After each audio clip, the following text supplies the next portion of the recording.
What's up, everybody? I'm back. I know you probably get sick and tired of me hearing this, but guess what? Welcome back to Unfiltered, the voice of truth in a confused culture. My name is Jason, and this is a place where we take a few minutes each week, step back from the noise, and think clearly and live with conviction. That's right. I hope you guys are repeating that. I mean, that's why I do it every week, to remind you. And maybe you're brand new to the show. Thank you for being here. Welcome to Unfiltered. And I'm so excited to add more followers and subscribers to this channel as we're trying to grow it. When we hear the word leadership, what comes to mind? Because today I want to talk to you about leadership, but probably not in the way that most people expect, because our minds immediately go to the positions, titles, influence, and responsibility. And we think about mostly CEOs, pastors, church leaders, coaches, business owners, probably politicians, and people who are leading large organizations. We think about leadership conferences, leadership books, podcasts, and strategies for growing our influence. And there is certainly a place for all of that.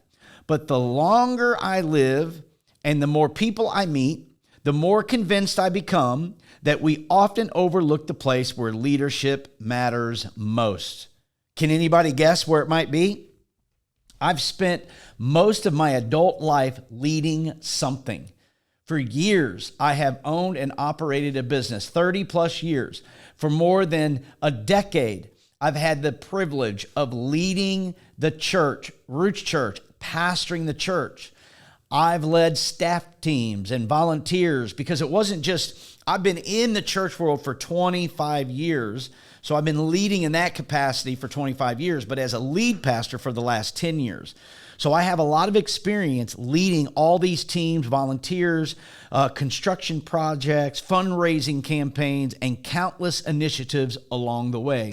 Yet, when I look back over those years, I've come to realize that none of those environments were the greatest test of my leadership. The greatest test of my leadership has always been what happens when I walk through the front door of my house. The people closest to us experience a version of us that nobody else sees. They don't see the stage version. They don't see the polished version when we're out in the public. They don't even see the version that knows exactly what to say in public. They see us when we're tired, frustrated, discouraged, impatient, stressed, and guess what? Worn slam out. They see how we respond when things don't go our way. They see how we handle conflict or disappointment or criticism and pressure. And in many ways, the people closest to us know whether our leadership is genuine because they see who we are when there's nothing to gain from pretending. One of the things that concerns me in our culture today is that we have become fascinated with influence while paying far less attention to our integrity. Now, I'm a man of integrity. I've always strived hard to be about integrity. Integrity is simply this: doing the right thing when no one is looking. That's integrity. Everyone wants a platform. Everyone wants a voice, wants to be heard, wants influence without character, because that's what people do. But influence without character is dangerous, because eventually who we really are catches up with who people think we are. We've all watched leaders build impressive careers, businesses, ministries, and organizations only to see everything unravel because there was a gap between their public success and their private life. And the older I get, the less impressed I am by talent alone. Because talent, what can it do? Oh yeah, I can open doors. But character, however, determines how long you stay in the room. Talent will open the door to the room, but character determines how long you stay in the room.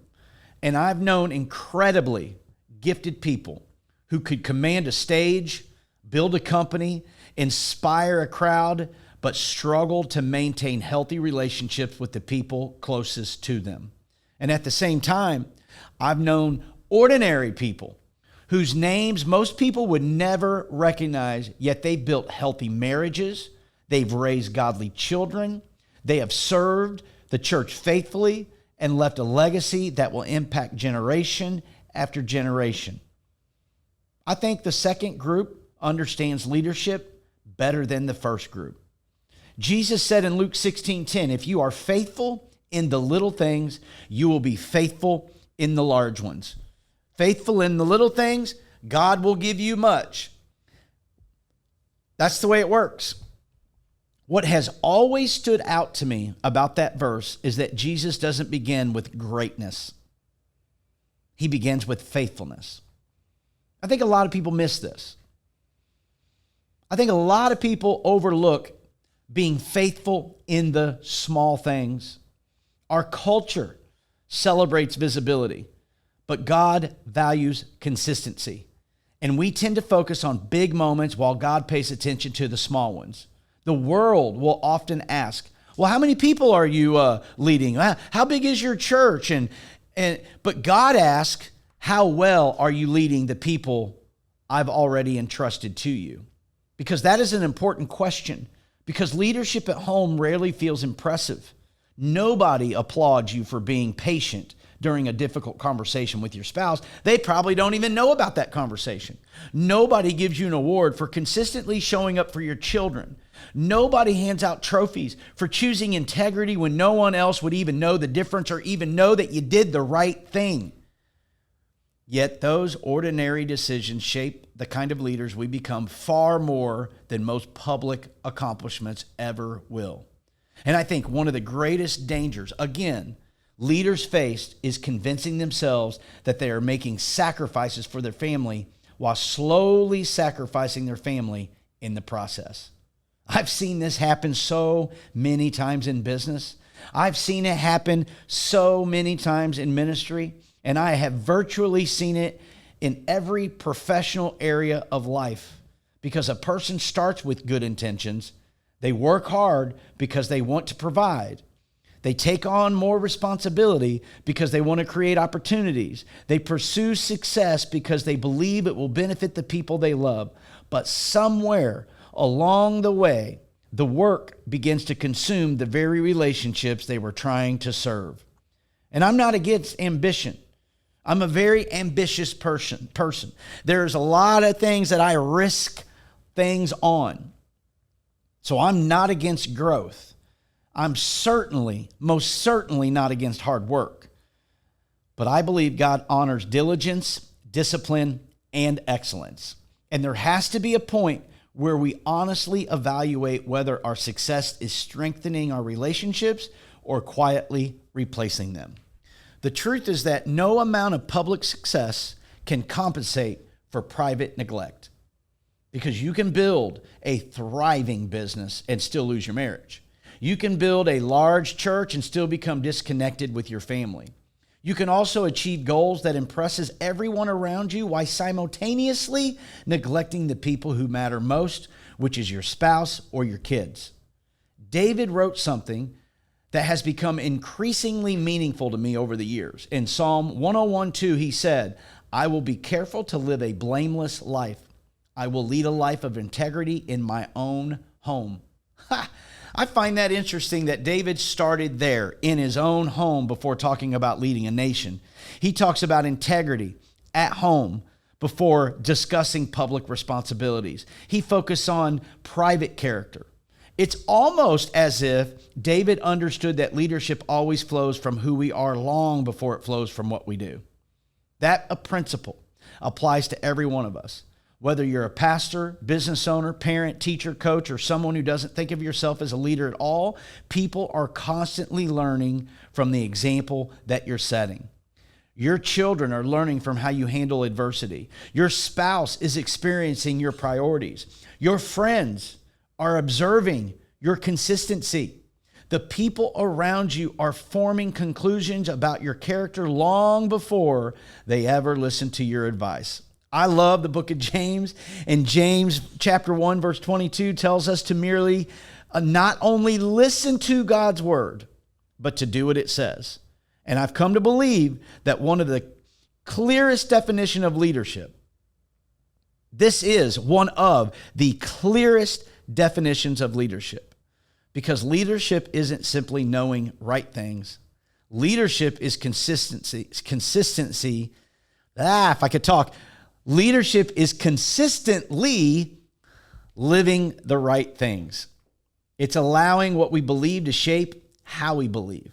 It's bringing our public life and our private life into alignment, that the people closest to us experience the same person everyone else sees. Wow, that is so vital, that you are the same person on stage as you are off stage, that you are the same person at work as you are at home.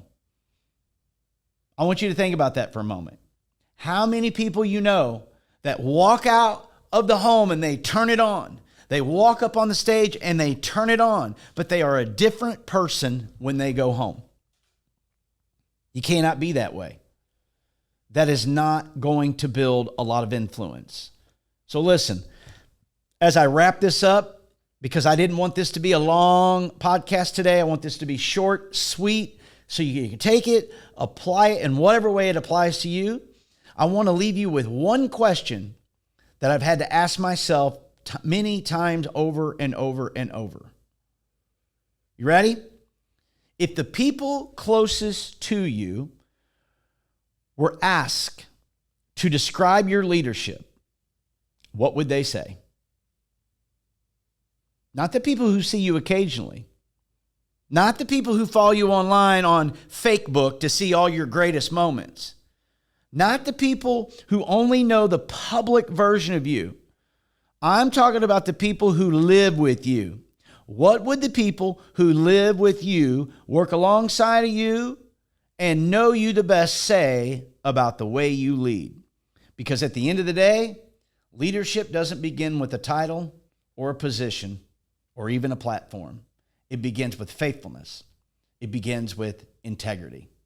It begins with the daily decision to become the same person in the private that we strive to be in public. And while the world may celebrate the influence, I believe God is far more interested in your faithfulness. I want to thank you again for hanging out with me today on Unfiltered. Again, if this episode has encouraged you, challenged you, or made you think, I'd love for you to share it with somebody you know. Tag them in the post.